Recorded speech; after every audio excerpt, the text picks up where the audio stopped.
कोई संतान नहीं थी। उसने प्रार्थना की और परमेश्वर ने उसे एक पुत्र शमूएल दिया। वो बहुत धन्यवादी थी, इसलिए उसने शमूएल को परमेश्वर की सेवा के लिए दे दिया। ने उसका बेटा जो छोटा था को एली याजक के साथ तंबू में छोड़ दिया। शमूएल ने बूढ़े अंधे एली की सहायता की। वो तंबू में ही सोता था, जबकि एली साथ के कमरे में सोता था। एक रात शमूएल ने उसका नाम पुकारती एक आवाज को सुना। वो उठा और दौड़कर एली के पास गया। क्या आज्ञा है? उसने कहा। मैंने तुझे नहीं बुलाया। एली घुरघुराया। वापस अपने बिस्तर पर चला जा। शमूएल वापस बिस्तर पर चला गया। उसने फिर उसका नाम सुना। शमूएल दौड़कर एली के पास वापस गया। क्या आज्ञा है? उसने कहा।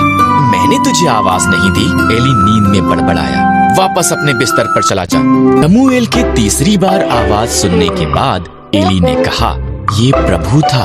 अगर वो दोबारा आवाज लगाता है। एली ने कहा, कहना, प्रभु बोल, तेरा दास सुन रहा है। इस तरह शमूएल ने वैसा ही किया।